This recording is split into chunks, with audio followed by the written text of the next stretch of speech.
Assalamualaikum warahmatullahi wabarakatuh.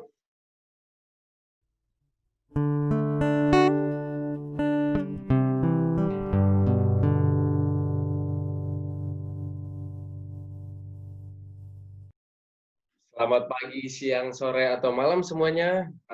Di sini kita udah kehadiran tamu istimewa nih dari abang-abang kita, alumni S1 Teknik Telekomunikasi.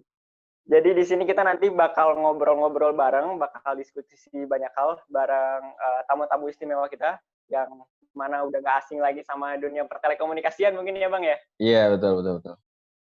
Betul. Nah, kita bakal ngebahas diskusi seputar dunia startup. Wah, tentunya menarik kan ya buat kita bahas bareng-bareng di sini.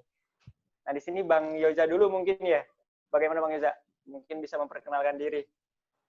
Ya, halo Telkotizen. Cialah, Telkotizen. Halo Bang. Sebutannya Telkotizen ya sekarang ya? Telkotizen. Ya, bagus. Oh ya, kenalin nama gue Yoza Radia Putra, biasa dipanggil Yoza. Gue alumni Telko angkatan 2014, lulusnya 2018. Sekarang lagi fokusnya di startup Ruang Guru. Ya, sekian itu dulu. Bisa lanjut nih ke senior gue, ke Bang Firza. Lu kasih tahu dong, lu dulu di Telko sibukannya apa? Nah, Iya. tuh. Biar ini lagi, nostalgia. Sambil flashback lagi ya. Flashback Gua lagi. Kesibukannya di Telko itu 3 tahun berturut-turut fokus sama himpunan sih, sama staf muda, sama itu masuk ke staf humas, udah itu ke menteri eksternal. Pokoknya gue seneng sama yang berbau relasi-relasi, terus gue seneng sama yang berbau bikin acara, terus ketemu sama himpunan-himpunan luar juga. Jadi masa kuliah gue tuh dipakai buat organisasi sih lebih lengkapnya, karena apa ya, dengan organisasi gitu tuh kayak lebih seru aja, lebih berwarna. Terus gue kayak dulu kan ngawang gitu ya, kalau misalkan zaman kuliah gue cuman kuliah pulang ngapain gitu. Nah, gue lebih senang kalau misalkan emang ya udah gue join ke satu tempat, bikin sesuatu, dan sampai sekarang tuh masih gitu. Ternyata semakin lu ngelakuin banyak hal tuh semakin kepo dan semakin hati-hati lah kalau misalkan mau untuk ngambil sesuatu langkah. Nah ya itulah, jadi emang gue bener-bener kenyang sih di dunia kuliah sama himpunan kayak gitu. Mantap. Aduh, mantap. 3 tahun lo ya, lebih lama daripada gue berarti di Telko lo. Tapi kan kalau nggak ada Bang Firza, nggak ada gue juga di himpunan. Nah, untuk satu lagi nih, Bang Firza nih, panutan kita semua nih. Boleh memperkenalkan diri dulu? Baik. Oke. Telkotizen, nama gue Firza. Gue angkatan 2009. Alhamdulillah dipercaya sama kawan-kawan, senior, angkatan dulu. Jadi presiden pertama Telko. Gitu. Terus dulu dulu ya Telko belum serapi sekarang lah, masih mencari eksistensi aja, nggak ada menteri-menterian tuh zaman gue belum ada. Nah, untuk kondisi sekarang kesibukannya lagi apa nih Bang? Mengingat para perusahaan rapin WFH kan? Kalau gue sekarang bener WFH, gue dari awal April kayak di rumah terus. Kerjaan sih karena gue berhubungan sama dunia sales dan marketing, jadi as long as gue bisa dikomunikasikan by telepon, by Zoom, Skype, kerjaan lancar sih. Maksudnya nggak ada kendala sih. Tapi so far gue selama ini di rumah. Nah, kalau untuk Bang Yoza sendiri gimana nih Bang? Apa aja nih sibukannya? Sama sih, sekarang sejauh ini WFH, cuman gue kadang 2 minggu sekali atau sebulan 3 kali 4 kali lah. Pokoknya ke kantor itu cuman buat ngambil database dari kantor doang kayak gitu. Nah, gue juga sama, kesibukannya nggak jauh berbeda sama Bang Firza, itu di dunia sales and marketing, cuman mungkin gue di market planner-nya gitu. Nah, yang bikin gue sibuk sekarang itu tuh sibuk buat ngerancang sampai 1 tahun ke depan, karena kan kalau untuk gua ini udah ada schedule-nya gitu. Kalau dunia pendidikan tuh selama 1 tahun itu bakal apa aja program kerja dari setiap pendidikan itu apa aja. Jadi gua bener-bener harus ngelihat dulu nih rangkaian dunia pendidikan kayak gimana selama 1 tahun ke depan, lagi ada wabah kayak gini juga. Nah, jadi dari kantor guanya juga bikin mau buat apa aja gitu buat 1 tahun ke depan tuh gitu. nggak hanya satu plan ya, beberapa plan gitulah. Dua-duanya sama-sama menarik ya, mungkin lagi walaupun lagi suatu situasinya di rumah sama-sama tetap produktif gitu ya, Bang Firza sama Bang Yoza. Iya, betul. Nah, tadi sedikit menyambung dari apa yang disampaikan sama Bang Yoza nih. Kalau Bang Yoza juga sekarang lagi dan di perusahaan startup ya, di Ruang Guru tuh tadi dengar. Nah, menurut kan yang kita tahu tuh startup itu adalah perusahaan rintisan ya Bang, yang lagi hektik-hektiknya, hangat-hangatnya, banyak dibicarain sama teman-teman mungkin yang fresh graduate juga banyak yang tertarik. Nah, menurut pandangan dari Bang Yoza sendiri yang udah berkecimpung di dunia startup itu seperti apa sih dari pandangan Bang Yoza? Mungkin Bang Yoza dulu, silakan. Oke, gue nyebutinnya secara umum dulu aja ya, secara general dulu. Kalau misalnya teknisnya Ya, nanti di tengah-tengah. Kalau secara umumnya menurut gue, sebelumnya ada orang yang bilang kalau startup itu tuh perusahaan yang baru ngerintis lah ya, di bawah 5 tahun, ya nggak sih? Banyak yang bilang. Tapi itu udah nggak berlaku lagi kalau menurut gue sekarang. Karena banyak juga perusahaan yang di atas 5 tahun tetap dikatakan startup. Kenapa dikatakan startup? Karena dia fokus untuk bidangnya itu macam-macam dan dia punya strategi atau cara gerak yang berbeda dari perusahaan-perusahaan konvensional lainnya gitu. Jadi bisa dibilang sebagai disruptif atau inovasi dari perusahaan-perusahaan sebelumnya yang mirip bidangnya serupa dengan sebelumnya kayak gitu. Kalau tadi dari Bang Yoza, mungkin sekarang dari Bang Firza nih, karena kebetulan juga Bang Firza pernah bekerja di Gojek, yang mana juga startup yang besar di Indonesia gitu Bang. Menurut pandangan Abang, startup itu seperti apa gitu? Nambahin dari yang Yoza bilang, gue setuju banget sama kalimat yang terakhir lo bilang, sebuah disruptif dari bisnis yang udah ada ya. Yeah. Menurut gue, even bos-bos gue dulu pas di semua startup lah, gue yakin semua startup itu menyebutkan bahwa selama itu startup ya selamanya akan startup gitu loh. Walaupun dia udah baru setahun, 2 tahun, 5 tahun, 10 tahun, selama itu tuh pasti mereka akan jadi startup. Kenapa? Benar, karena startup itu adalah perusahaan yang sangat dinamis gitu loh. Dinamis dalam arti lu quarter 1 target lu apa, quarter 2 target lu apa, quarter 3 target lu. Jadi itu bukan sesuatu yang maksudnya yang stabil, mungkin stabil, tapi sangat mungkin untuk berubah-berubah terus. Jadi pengalaman gue di Gojek lah, salah satunya gue Q1 di 1 tahun Q1 targetnya apa. Ternyata belum nyampe Q2 pun targetnya tiba-tiba dipisah. Dia apa berbeda. Jadi benar-benar sangat dinamis seperti itu. Nah itu jadi skill beradaptasi banget sih di dunia startup, karena bukan teman-teman lo aja yang berubah, tapi kayak target lo, bagaimana lo bekerja, dengan siapa lo bekerja, dengan siapa lo akan report, itu selalu berubah. Jadi selama menurut gue yang sebesar Gojek pun itu akan terus terjadi, makanya ya startup bakal selalu seperti itu sih. Jadi emang dinamis ya Bang ya, kalau pergerakan dari perusahaan startup itu ya. Perusahaan yang sangat dinamis menurut intinya itu. Nah, ngomongin startup nih, mau nanya Bang, apa sih bedanya kerja di perusahaan startup sama kerja di perusahaan corporate lainnya nih Bang? Oke, kalau boleh share sedikit dulu, gue 2 tahun pertama gue lulus 2013 sampai 2015 gue kerja di corporate. Ya fresh graduate di corporate lu nggak bakal bisa jadi bos lah. Dalam bos ini dalam arti lu lu bukan di posisi yang strategik gitu loh. Jadi keputusan lu sangat amat jauh untuk mempengaruhi suatu keputusan yang akan dilakukan oleh sebuah perusahaan. Nah itu yang dulu pas gue di corporate itu gue merasa itu. Jadi gue sebagai account eksekutif atau account manager harus report ke business manager ke GM baru ke direktur. Jadi gue ada 3 layer di bawah orang yang memiliki kewenangan untuk keputusan perusahaan. Ya kayak lu mungkin di MTT kayak staff, reportnya ke kadif atau apalah kayak gitu. Terus ke menteri baru ke wakil baru seperti itu. Nah, yang gue rasa di startup itu nggak kayak gitu. Kalau startup itu semuanya rata gitu. Jadi semua punya hak dan kewajiban yang sama untuk memikirkan bagaimana atau langkah-langkah apa sih yang lu pengen lakukan ke perusahaan. Itu menurut gue tuh penting banget. Jadi pertama kita secara eksekusi kita harus baik. Yang kedua kita harus mikir juga. Karena langkah-langkah yang akan kita lakukan itu sangat berpengaruh terhadap nasib si perusahaan itu sendiri. Untuk kayak gue lagi dari kapal laut tiba-tiba didorong aja gitu ke laut, udah lo berenang, gimana cara lu bisa bertahan hidup lah. Jadi kayak lu nggak ada waktu buat apa ya, buat santai apa. Di situ lu punya tanggung jawab lebih, dan itu yang gue sangat suka sih.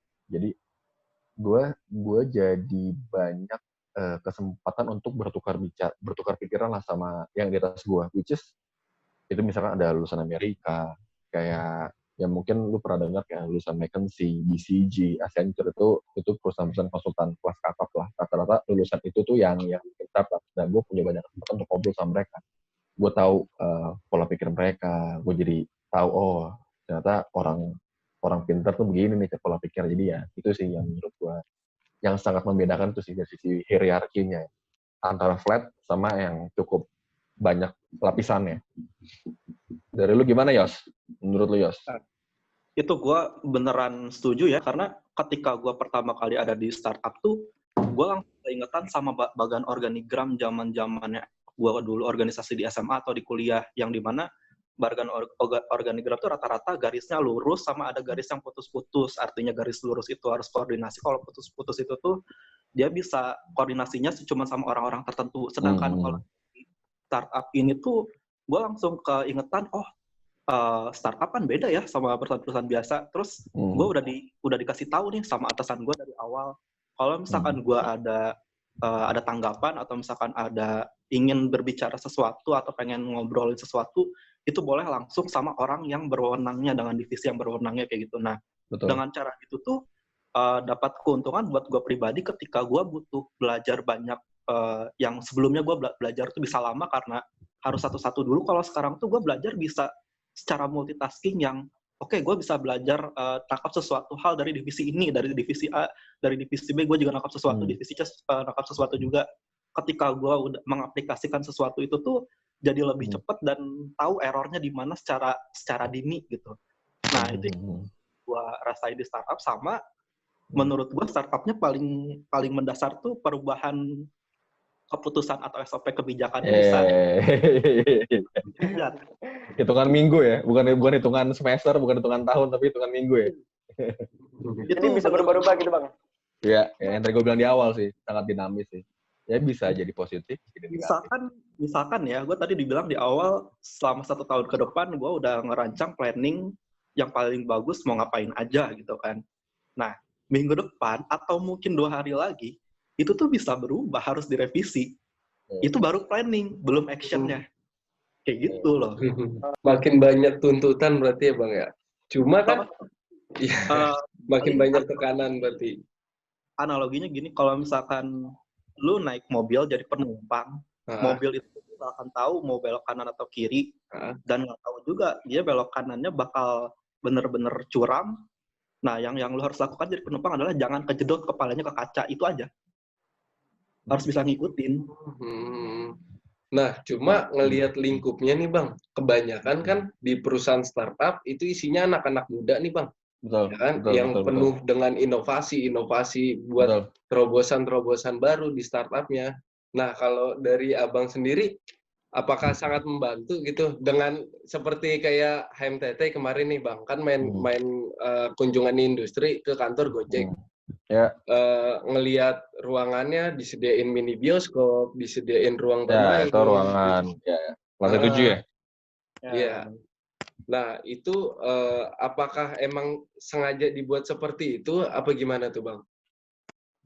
Kalau dulu pas gue di Gojek, ketika gue baru masuk, gue dikasih tau sama HR gue bahwa di sana itu, pada saat itu, emang rata-rata karyawannya umur 27 tahun. Lu bayangin aja, Gojek, perusahaan yang segeros itu, setumbuh dengan cepat itu, tapi rata-rata tuh masih anak-anak muda.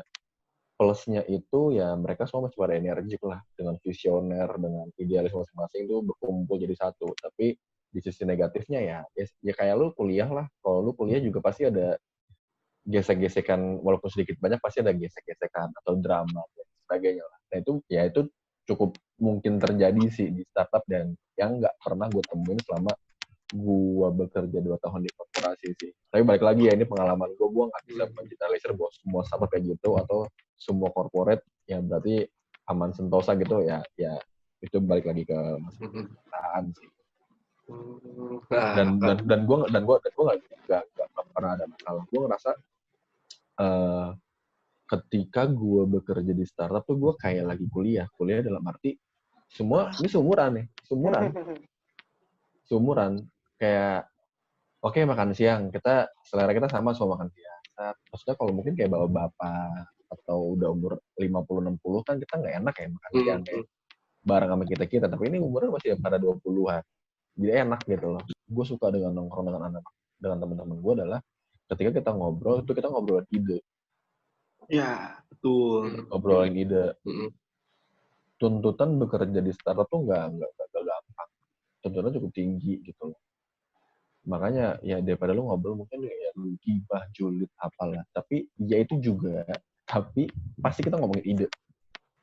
Menarik banget nih penjelasan dari berarti perusahaan Gojek. Nah, kalau dari Ruang Guru sendiri gimana nih Bang Yuza? Bahkan di Ruang Guru itu kan kita kantornya nyatu sama tempat les konvensionalnya Ruang Guru itu sendiri, namanya Brain Academy gitu ya.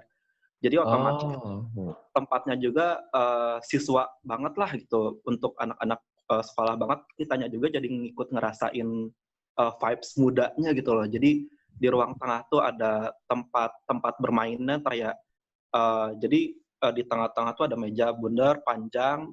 Di situ tuh kita suka duduk lintas usia, ada anak SD, SMP, SMA sampai yang kerja tuh kalau nongkrong di situ gitu loh. Nah, di situ tuh bisa sambil ngobrol, bisa sambil main kartu, bahkan kita kalau misalkan kelihatan gitu ya, sebulan kita nggak aktif atau nggak komunikasi satu sama lain, HR tuh suka negur, sumpah.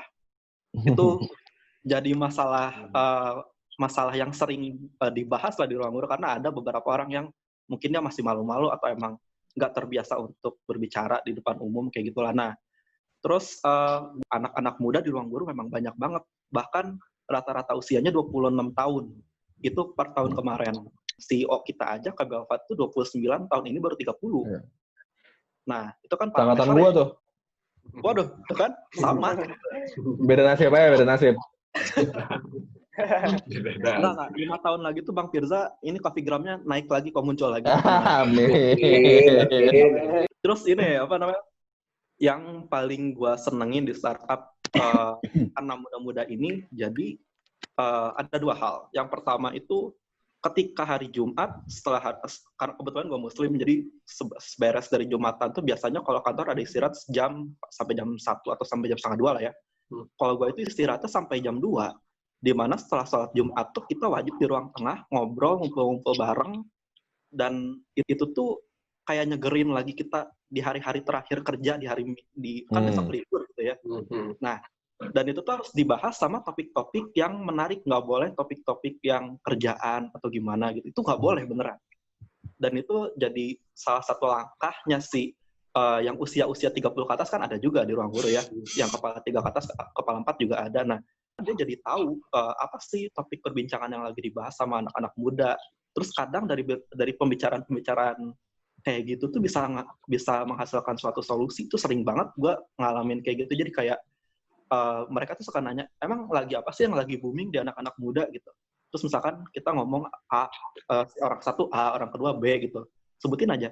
Terus orang-orang tua tuh jadi kayak kepikiran, oh ya udah untuk minggu depan cara narifin target revenue buat bulan ini kayak gini karena lagi booming ini. Nah itu tuh sering terjadi ya kayak gitu. Jadi walaupun tadi suasananya kan kalau dengar dari cerita Bang Firza di Gojek sama Bang Yuza di Ruang Guru, suasananya emang lebih fleksibel, lebih enak, lebih nyaman. Tapi Ya, kalau inovasi.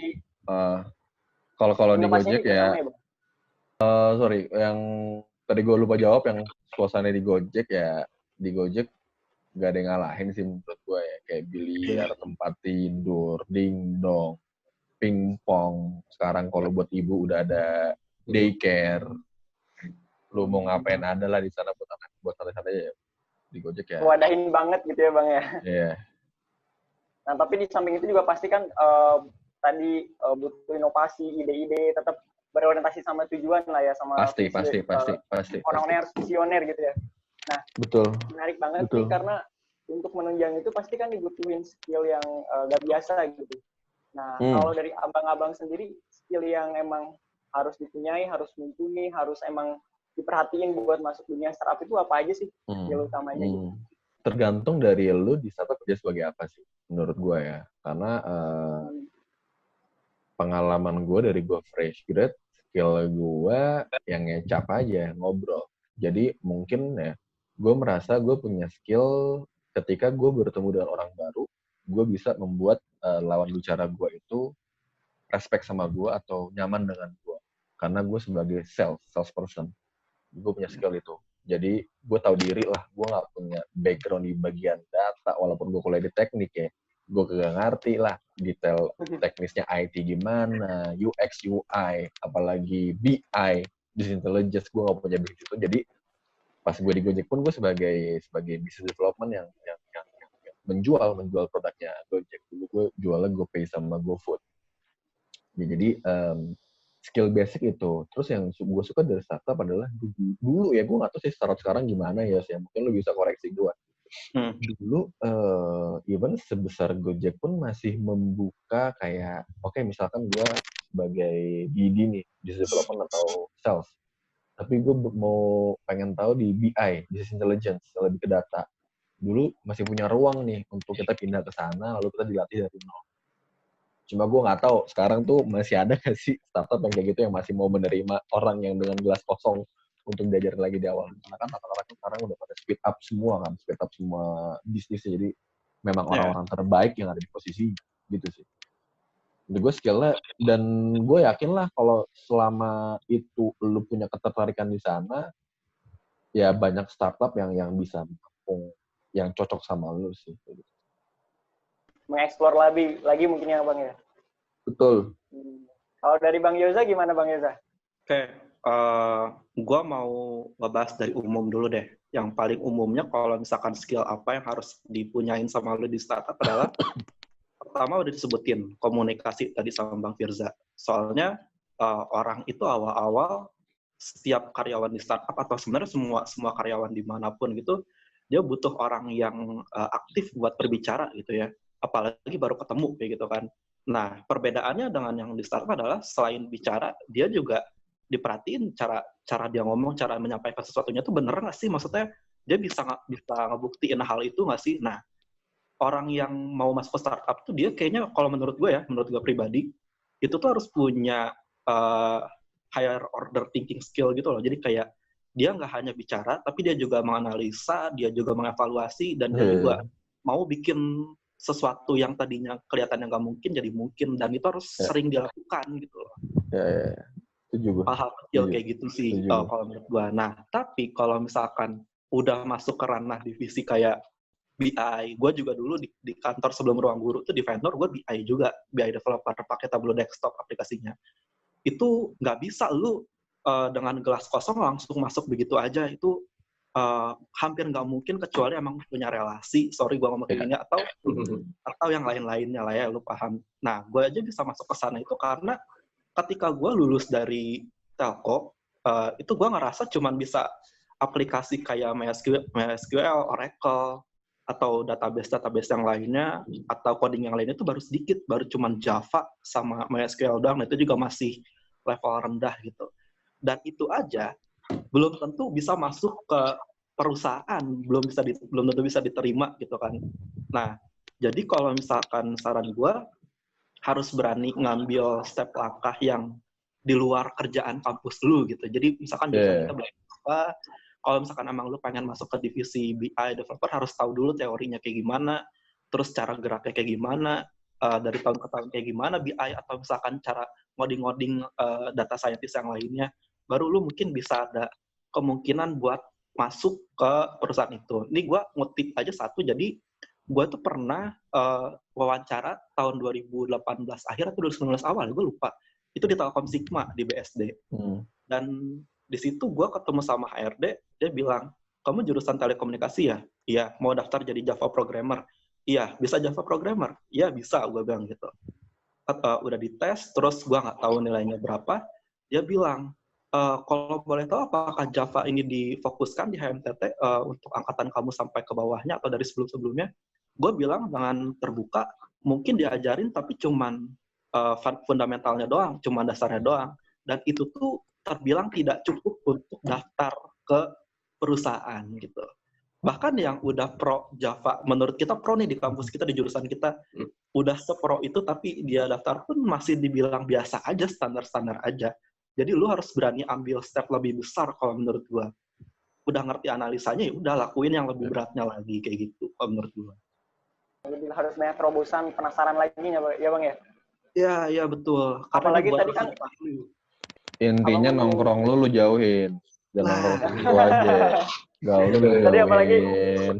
disinggung masalah multitasking. Multitasking sebenarnya apa sih Bang? Gak berfokus sama satu pekerjaan aja mungkin, atau yang berlaku di startup itu seperti apa? Jadi multitasking yang di gua itu maksudnya adalah mungkin kerjaannya atau goals-nya itu satu, tapi cara mencapai untuk kesananya nggak hanya satu arah doang. Jadi bisa ngambil dari 3 arah, atau bahasa lebih awamnya 3 plan lah setidaknya, tapi dilakukan dalam hal yang bersamaan. Kita ambil mana plan yang paling memungkinkan dan bisa goals paling cepat, ya itulah maksudnya multitasking itu. Jadi misalkan gue anak sales, gue jualan dengan cara mendekati langsung ke anak-anak sekolah, ke SD misalkan gitu. Gue punya anak-anak sales, ya udah suruh anak-anak sales ke SD. Gue juga promosi lewat sosial media, atau gue nyari ketua OSIS ABK-nya buat jualan. Atau lagi, gue jualan langsung lewat gurunya. Jadi ngajak bulk buying lah jatuhnya, istilahnya tuh pasti Bang Firza ngerti bulk buying kayak gimana gitu ya. Yeah. Pembelian dalam jumlah besar kayak gitu. Nah, jadi semuanya benar-benar dilakukan dalam satu waktu sebenarnya kayak gitu. Kurang lebih sama. Nah, ngebahas skill nih Bang. Menurut Abang, peluang karir buat telco sendiri itu gimana Bang? Apakah peluangnya terbuka lebar? Apa emang harus banyak belajar lagi? Apa gimana Bang? Oke, kalau gua pertama pertanyaan itu gue sulit jawab ya, karena dulu di Telkom gua rasa nggak ada pembelajaran itu ya kayak Java. Nggak tahu ya apa gua karena gua ngambil jaringan jadi gua belajarnya kayak switching, datacom dan sebagainya. Gua nggak tahu sih sekarang mau dibelajarin apa enggak. Tapi yang jelas satu sih, yang pertama startup itu menurut gua yang paling background utamanya adalah sebuah teknologinya. Nah, tech-nya itu luas sekali. Bisa software development, apapun itulah, software development kayak Android, apalah. Jadi basic dari sebuah startup itu adalah teknologi. Nah, teknologi menurut gue basicnya ya berarti kayak MySQL, JavaScript dan sebagainya. Jadi itu sangat luas. Dan startup itu nggak cuma Gojek, Grab, Tokped, Shopee, Bukalapak kok. Menurut gue udah masuk di startup tuh 2015. Itu gue menyadari bahwa gila, berarti ada ratusan sampai ribuan startup di Indonesia aja menurut gue ya. Dan yang gue suka dari startup adalah mereka itu adalah sebuah solusi. Sebuah solusi dari masa lalu yang diselesaikan dengan sebuah teknologi. Lalu bikinlah dia perusahaan. Nah, makanya tadi misalkan Adit nanya, peluangnya gimana? Peluangnya besar banget. Nah, cuma sayangnya ya, gue nggak tahu sih kalau Yoza ya. Gue so far jarang banget anak Telkom tuh di startup. At least di startup yang gue ya, yang pernah gue kerja di sana ya. Dulu gue di Gojek, gue cuma ada anak Telkom itu tiga sama gue. Setelah itu nggak ada. Selebihnya UTB, UGM, BINUS, Prasmul. Gue nggak tahu sih, mungkin yang pada dulu emang kiblatnya ya dari telco ke Telkomsel, yang telco, yang lebih ke telco lah. Gue nggak salah juga. Cuma karena lagi ngomongin startup, jujur gue merasa kayak Telkom dikit banget yang di startup. Gue nggak tahu sih Yoza, lu gimana Yos? Ya, gue setuju kalau misalkan dari telco ke startup itu sedikit banget karena mungkin kita fokusnya di kuliah dulu fundamentalnya diajarin mengenai tentang telekomunikasi, tentang IT juga ada gitu.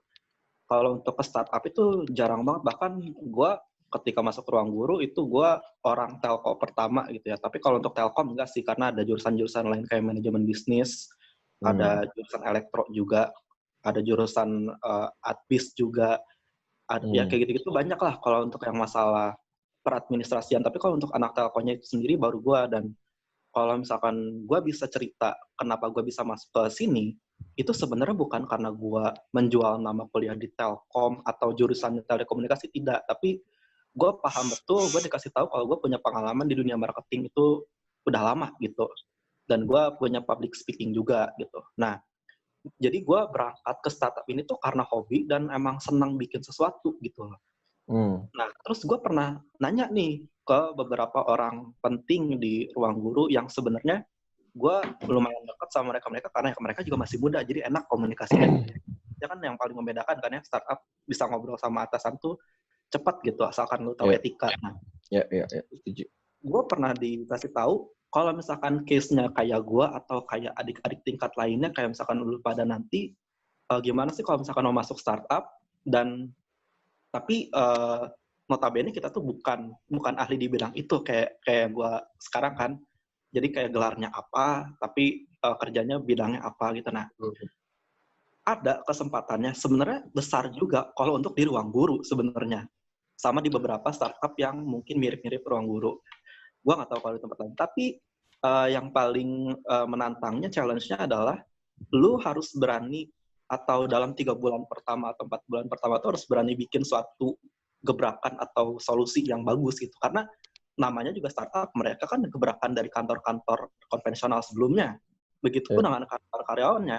Ketika mereka entar interview, itu tuh mereka harus punya janji atau punya komitmen yang kayak bikin sesuatu yang logis gitu. Jadi lu nggak boleh asal ngomong juga ketika nanti ketemu sama HRD, lu bisa bikin ini, bisa bikin itu, tapi menurut HRD-nya nggak logis. Bikinlah yang logis dulu, dan lu bisa ngelakuin dalam jangka waktu 3 bulan, 4 bulan. Karena dari yang gue lihat di perusahaan gue, rata-rata yang notabene tadinya bukan anak marketing, tapi bisa kerja di situ adalah mereka rata-rata punya gebrakan baru itu dan bisa dilakuin walaupun nggak terlalu dibilang berhasil, tapi setidaknya mereka mencoba gitu loh.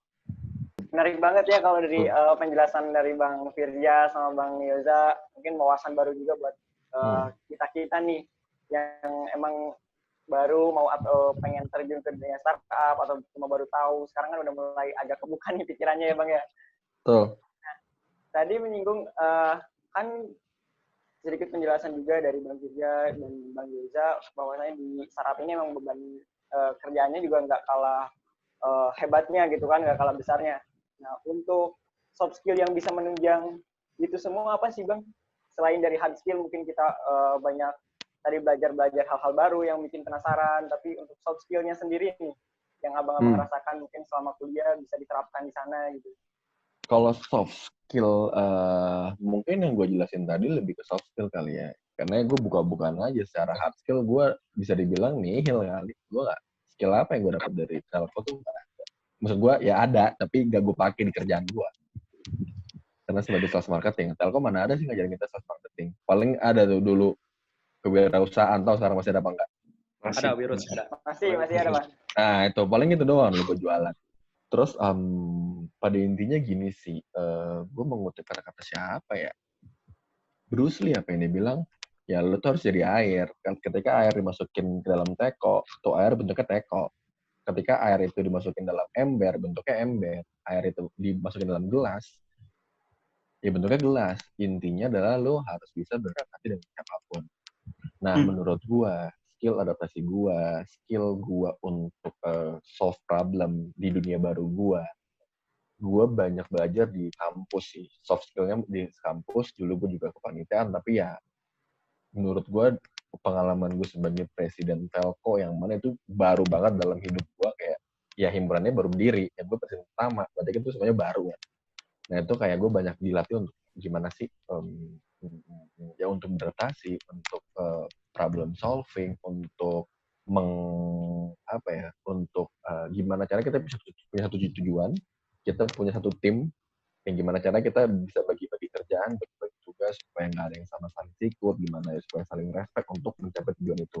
Nah itu yang gue rasakan ketika gue di startup. Gue setuju sama Yoza bahwa oke, lu dibuat 3 bulan, 4 bulan pertama lo harus buat inovasi, dan itu bisa dibuktikan, gue setuju. Tapi jangan lupa bahwa lo harus juga bisa beradaptasi, bos, di startup. Maksudnya apalagi misalkan nih, adik-adik telco atau telcotizen sekarang, misalkan setahun pertama dia di corporate, tiba-tiba, aduh, gue pengen coba startup deh. Wah, itu beda banget bos, iklimnya itu jauh berbeda. Lu kalau nggak bisa adaptasi, lu nangis. Teman-teman gue banyak, jadi gue udah lama di startup, tapi ada teman-teman gue, even bos gue pun, dia lama di XL dulu pas gue di Gojek, dia lama di XL, datang kayak dia, ya mungkin karena dia levelnya udah senior lah, mungkin nggak beradaptasinya bisa dengan cepat. Tapi ada sepantaran gue yang dia biasa di corporate tiba-tiba masuk ke Gojek, apalagi yang background-nya beda. Corporate dia ngerjain A, tiba-tiba di satu startup dia ngerjain yang lebih ke B.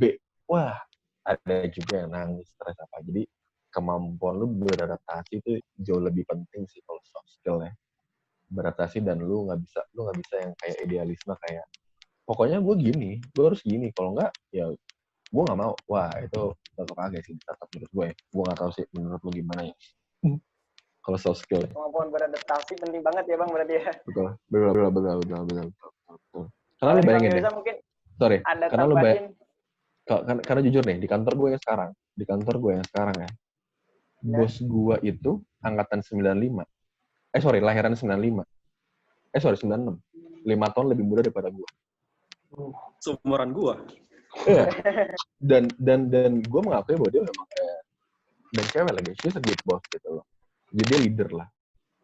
Tapi misalkan lu idealis gitu, anjir, masa bos gue 5 tahun lebih muda, gue aja merasa gue masih muda, ternyata bos gue 5 tahun lebih muda daripada gue. Apa yang akan lu lakukan kalau lu nggak bisa beradaptasi? Kayak lu idealisme sok-sokan lah, apalah. Dan itu mungkin banget terjadi di startup sih. Banyak posisi-posisi strategis yang dipegang sama orang muda. Ya, ruang guru aja CEO-nya umur 29 kan, tadi lu bilang. Gitu. Iya. Itu sih, poin dari gue itu. Jadi kalau kan sebenarnya pertanyaan awalnya tuh tentang soft skill sama hard skill ya. Ya sebenarnya kalau untuk dari soft skill-nya sih kalau menurut gue ya, kalau untuk dunia startup atau ntar fresh graduate yang mau di startup kayak Bang Firza sama gue tuh kan lebih ke sales and marketing gitu ya, dunia marketing. Yeah. Itu tuh ya paling perkuat di kayak mungkin kalau untuk aplikasi kayak Excel, kayak Google Spreadsheet itu tuh kalau menurut gue masih luas loh. Belum, nggak hanya itu aja, Google Drive juga masih banyak gitu. Sampai kayak gue awalnya mencantumkan kalau gue bisa Excel gitu kan. Tapi ketika ditanyain di awal-awal, ini buat rumus ini itu gimana? Itu kan gue masih bingung juga, masih muter otak juga. Jadi masih banyak hal-hal yang sebenarnya masih bisa banyak dipelajarin gitu. Nah, itu aja belum, apalagi aplikasi lain gitu. Nah, sebenarnya juga ada aplikasi-aplikasi dunia sales and marketing yang lain itu masih banyak, apalagi Bang Firza gitu. Gue tadi sempat ngeliat CV Bang Firza ada aplikasi yang belum gue bisa gitu. Itu juga menurut gue penting juga. Bahkan buat gue aja ntar ke depannya masih mau belajar gitu kan. Jadi adaptasi di gue itu terbilang sangat keras ya mungkin kalau bahasa gue. Karena di sini tuh gak hanya sekedar lu say hi, berbicara, atau ya dekat sama atasan, itu enggak loh. Ternyata adaptasi itu gak hanya sekedar itu. Ternyata ada adaptasi yang dimaksud tuh jadi lu tuh harus bisa benar-benar teringat nama kita di mereka tuh. Jadi, tapi bukan dengan cara cari nama juga gitu, enggak juga. Jadi sesering apapun lu itu, sesering membuat apapun itu lu di perusahaan, di kantor, termasuk kantor gua juga gitu, lu tuh akan semakin dibutuhkan juga kalau menurut gua tuh. Dan lu harus suka sih sama kerjaan lu, harus hobi. Karena gue ngeliat menangkap benang merahnya dari sebuah startup ini, kayaknya orang-orang yang melakukan kerja di dunia startup ini tuh berdasarkan atas keresahan kan. Semua orang kalau misalkan udah bisa mengatasi keresahan tuh pasti bakal senang atau bakal lebih termotivasi lagi ke depannya. Nah, begitupun yang dilakukan sama karyawan-karyawan, menurut gue semuanya itu yang berawal dari keresahan, dibalut gimana caranya nyari solusi. Kalau berhasil berarti ya alhamdulillah, dan kita tinggal benerin solusi selanjutnya. Tapi kalau misalkan gagal, ya diulang terus aja sampai berhasil gitu. Lu harus terus mau nyoba gitu. Jangan manja lah ini ya. Iya, jangan manja ya. Menarik banget adaptasi sama problem solving. Iya. Nah, dari abang-abang sekalian, ada tips and tricksnya nggak nih untuk menghadapi, untuk survive persaingan dunia kerja itu sendiri, Bang. Kan dari adaptasi itu sendiri juga udah termasuk tips and tricks nih. Nah, lebih ini lagi dong, Bang, kayak dunia kerja tuh sebenarnya gini loh, kan kita belum ngerasa ini. Nah, mungkin dari abang-abang sekalian ada tips and tricks-nya nih. Gue paling gue sering lihat atau paling gue pekain gitu di dunia kerja, terutama di dunia startup itu adalah cara setiap orang untuk membuat sesuatu, bikin inovasi yang baru. Jadi kalau mungkin sebelumnya dunia kuliah itu kita ada satu permasalahan bisa dibagi-bagi ke beberapa orang gitu kan. Jadi misalkan satu kelompok bagi-bagi ke beberapa orang. Sama di kita juga di dunia startup ini tuh main kelompok juga, tapi satu orang itu tuh nggak hanya kebagian satu job desk aja, jadi bisa macam-macam. Dan yang paling penting itu di sini tuh cara berpikirnya kita sih. Jadi kayak kalau kita udah tahu permasalahannya, kita udah tahu kesalahannya ada di mana, terus kita analisa, terus kita cuman menyimpulkan dong, itu sama aja kayak bohong. Lu harus mencoba terus sampai berhasil. Nah, setiap orang yang ada di startup itu seperti itu setiap harinya. Jadi dia trial and error terus-terusan gitu loh. Sampai dia benar-benar ngerasa ada cara yang paling cocok untuk dia masing-masing. Jadi setiap orang di startup itu punya cara yang berbeda-beda, itu kalau menurut gue sih. Jadi tujuannya sama. Kisi-kisinya juga sama untuk meraih ketujuan tersebut. Tapi cara jalan setiap orang tuh beda-beda. Mungkin kalau misalkan gue bisa ngedefinisin dunia jualan kali ya. Gue punya bawahan anak sales, gue kan market planner, gue punya bawahan anak sales di daerah Jawa Barat itu 32 orang. Yang dimana setengah dari mereka itu adalah lebih tua dari gue, umur 28, 29, 27. Itu kan nyambung sama yang kata tadi Bang Firza, ada bawahan tapi lebih tua dari gue gitu kan. Atau Bang Firza punya atasan yang lebih muda gitu kan. Nah kayak gitu. Nah dari hal kayak gini tuh gue bisa nangkep ternyata cara berpikir orang itu beda-beda, termasuk anak sales. Jadi misalkan ada orang sales A sama orang sales B. Orang sales A ini cara jualannya dia cukup dengan nyantai di rumah, mungkin megang sosial media. Orang B ini dia aktif buat datang-datangin orangnya, langsung terjun ke lapangan. Itu mereka punya ciri khasnya masing-masing, mereka juga punya step-nya masing-masing. Itu yang paling dasar. Jadi lu harus tahu keahlian dan kekurangan lu itu di mana gitu. Saran buat dunia kerja ya. Nah, kalau gue lebih ke personal sih. Sebelumnya, menurut gue ya, kalau gue pribadi, goals gue tuh, gue pengen banget jadi pengusaha, gitu. Punya usaha sendiri.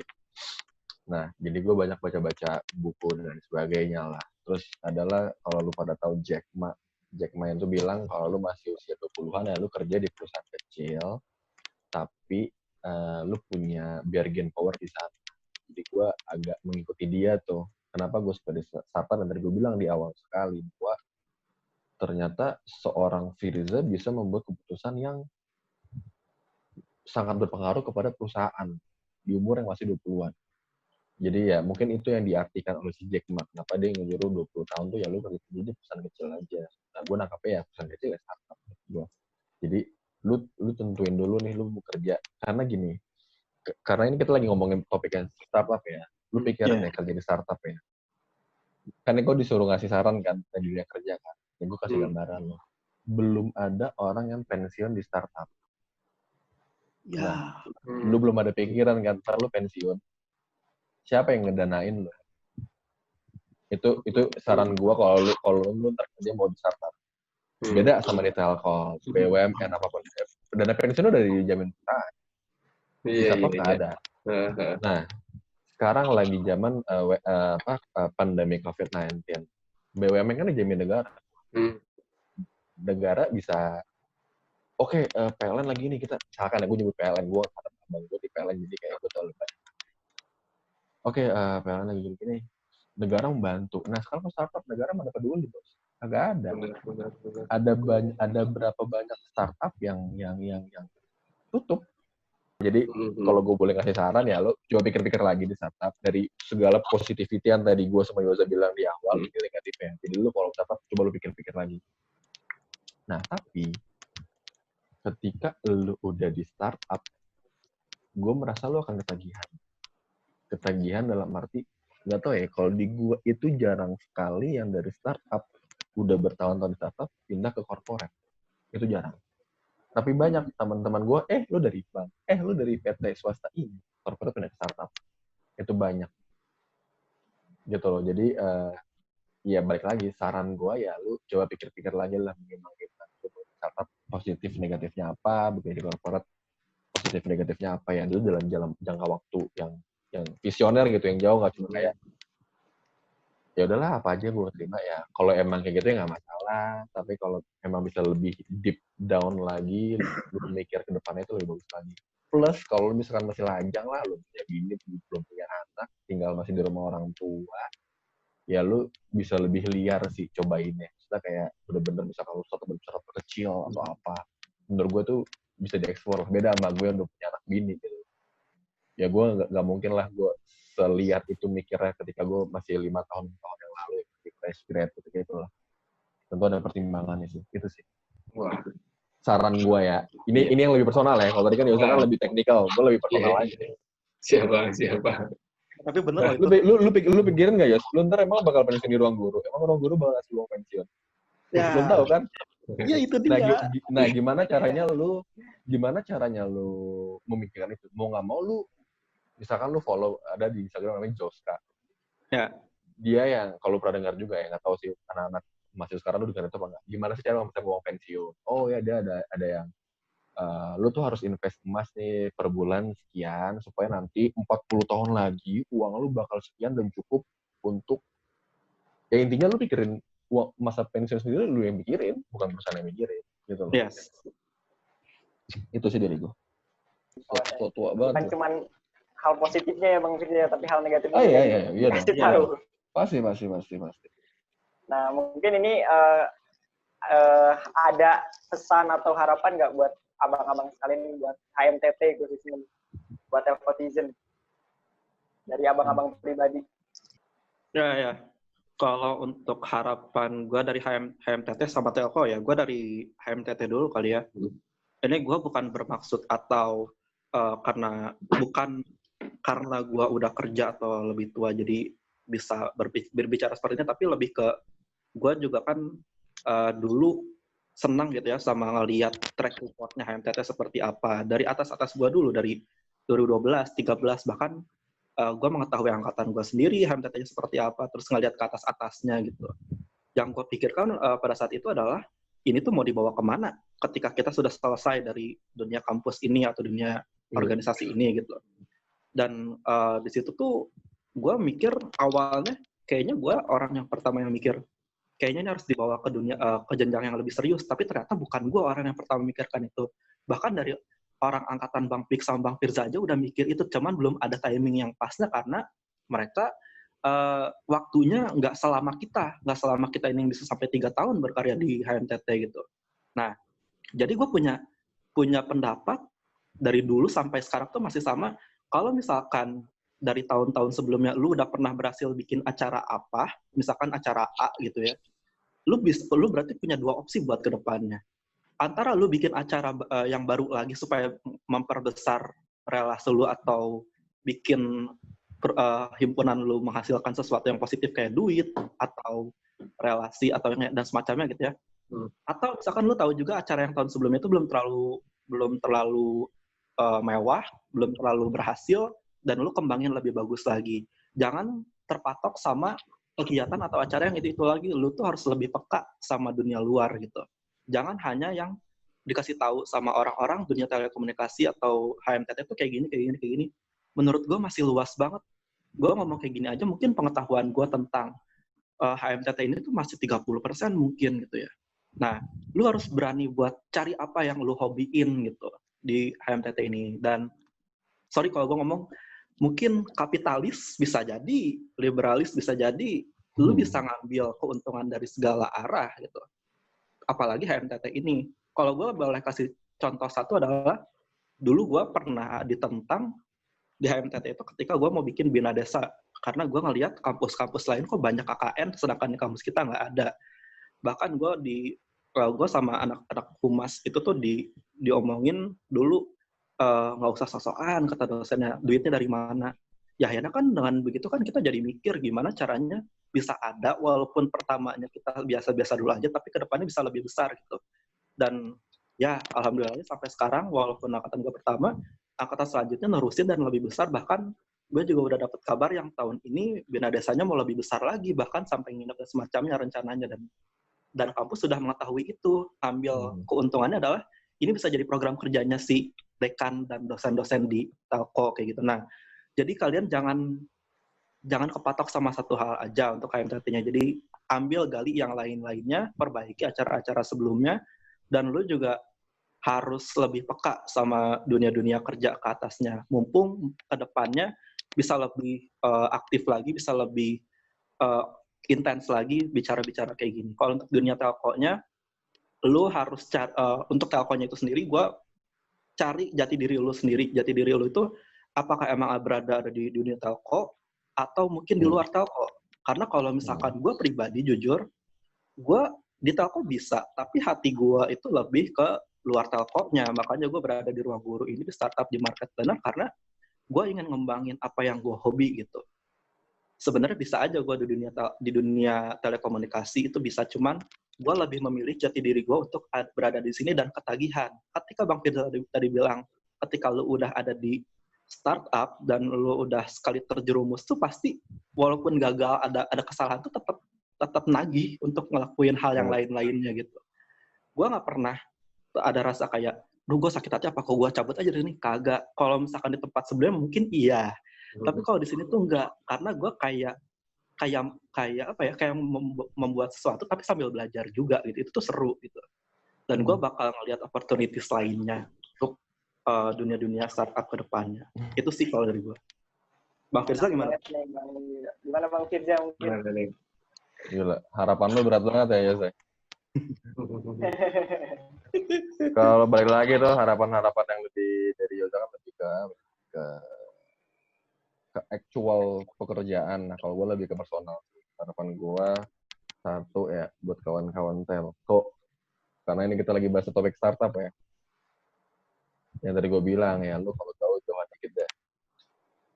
Jangan gaul, misalkan lu berlima nih, coba lu gaul sama geng sebelah atau kampus sebelah atau ya lu dari kolot ya, coba lah lu gabung sama geng-geng dago. Intinya apa? Kayak ya lu perbesar networking sih. Kalau lu di startup ada networknya, ada kenalan, at least pintu lu tuh ada gitu. Mau itu pintu lu kebuka apa enggak itu belakangan. Tapi yang jelas dengan banyaknya networking, lu pintu lu pasti bakal ada. Terus kalau kita ngomongin startup, gini deh, satu hal yang gue suka banget, maksudnya gue pengen ya junior gue at least nyobain deh startup. Kayak lu bayangin gue dulu pas di Gojek 2018 awal itu GoPay itu kan awal-awal kan cuma bayar Goret sama Gokar. Ketika gue masuk itu GoPay lagi pengen offline dalam arti buat payment gateway, lu ke McD bayar GoPay, lu ke Starbucks pagi-pagi GoPay scanner. Nah itu dulu gue tiba-tiba datang lah bos gue pada saat itu, bos yang tadi gue bilang karena flat structure, jadi seorang bos langsung datang pas orang jempret kayak gue. Bos gue itu lulusan HBS, Harvard Business School, dia yang punya Midtrans, dia yang punya Ayana Group, dia yang punya Bisnet. Datang, hey Firza, dia ngomong, gue punya budget 20.000 per transaksi. Lu ada ide apa? Jadi kalau mungkin sekitar 2 tahun lalu, lu pernah ngerasa, dulu shilling pernah harganya 1.000. Paper lunch harganya 1.000. Yang ditunggu-tunggu tuh. Nah, itu ide keluar dari cungpret-cungpret kayak gue. Gitu. Nah, udah nih, kayaknya shilling menarik nih kalau 1.000. Akhirnya, ngulur. Itu ide dari gue loh. Jadi kayak, gila ide seorang gue pribadi bisa mempengaruhi anjir pemberitaan di mana-mana. Walaupun seminggu setelahnya, gue ditelepon. Stop promonya, ini udah kebanyakan. Duit kita udah habis, udah banyak bakar nih. Stop. Ya walaupun itu urusan ntar lah. Yang jelas kayak, ketika lo udah di startup, lo memungkinkan sekali lo. Lo dengan keputusan lo mempengaruhi beribu-ribu orang gitu. Itu menarik. Tapi balik lagi negatifnya kan tadi gue udah bilang. kayak pensiunnya belum ada jaminan, kalau lagi pandemi kayak gitu tuh tahu gimana.